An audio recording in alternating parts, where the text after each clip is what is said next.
નમસ્કાર મિત્રો, હું રમણીક ગરવા એડવોકેટ ભુજ કચ્છ. આજે આપણે ખાસ કરીને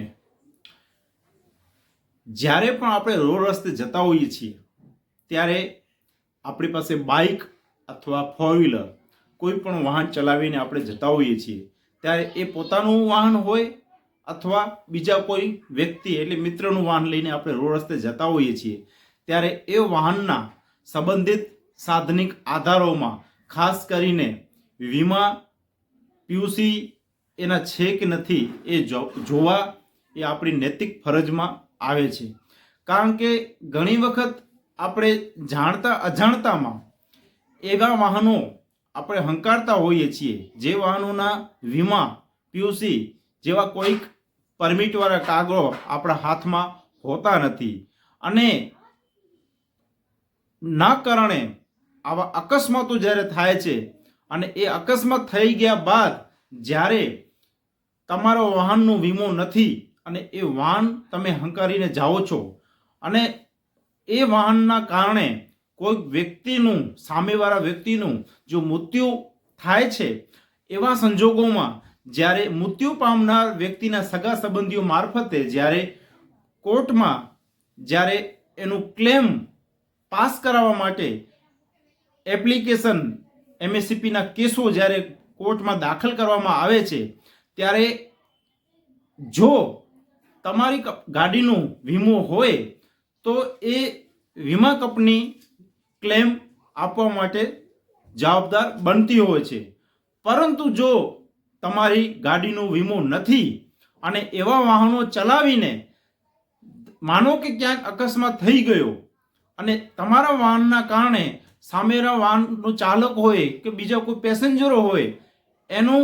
મૃત્યુ પામ્યા લોકો અને એવા લોકો જ્યારે કોર્ટમાં એમએસસીપી કેસ દાખલ કરતા હોય છે વળતરનું, તો એ સમયગાળામાં જો તમારી પાસે વીમો નથી ગાડીનો તો ડાયરેક્ટ તમે પોતે જવાબદાર બનતા હો છો અને એ પરિસ્થિતિમાં ખૂબ જ મોટો વળતરનો દાવો જ્યારે કોર્ટમાં મંજૂર કરવામાં આવે છે એ પૈસા આપવાની જવાબદારી આપના સિરે આવતી હોય છે. માટે જ જ્યારે પણ તમે વાહન કોઈ પણ ખરીદો છો અને એ વાહન ખરીદ્યા પછી પણ જ્યારે રોડ રસ્તે તમે જાઓ છો તેના તમામ સાધનિક આધારો પૈકી વીમો ખાસ કરી ઉતારવું જરૂરી છે. કારણ કે જો વીમો નથી ઉતારતા ઘણા મિત્રોના એવા પ્રશ્નો હોય છે કે અમે તો અમારા ગામડા પૂરતું જ ગાડી હલાવતા હોઈએ છીએ એટલે અમારે કંઈ મોટે રોડ રસ્તે હાઈવે જવાનું નથી થતું,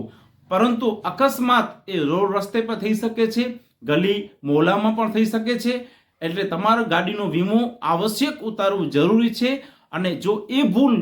તમે કરો છો અને જો વીમો નથી ઉતારેલો અને જો અકસ્માત તમારા વાહનના કારણે થાય છે અને વીમો નથી તો જે સામેવાળો પક્ષકાર છે એ કોર્ટમાં એમએસસીપી જ્યારે કેસ વળતરના ભાગરૂપે દાખલ કરતો હોય છે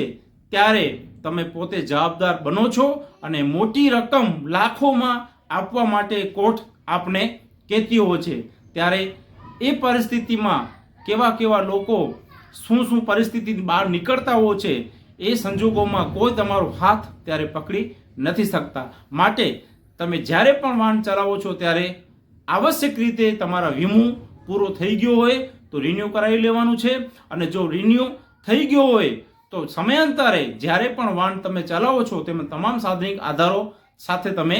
વાહન ચલાવો, જે થકી ભવિષ્યમાં કોઈ આકસ્મિક ઘટનાના કારણે ખોટો આર્થિક સંકટ તમારે ઉપર ના આવી શકે એ બાબતે ઉપર ધ્યાન આપવાનું જરૂરી બને છે. આવી જ રીતે મારા બીજા કાયદાકીય વિષયો ઉપર કોઈ પણ કેસ ઉપર સંબંધિત ચર્ચાઓ માટે મારા આ કોમેન્ટ બોક્સમાં તમે લખાવી અને મને જાણ કરો તો એ ઉપર આપણે કાયદાકીય વિષયો ઉપર યુટ્યુબ ઉપર આવી અને આવા વિડીયો બનાવી લોકોને જાગૃત કરવાનો પ્રયત્ન કરીશું. ખૂબ ખૂબ આભાર. જય હિન્દ, જય ભારત.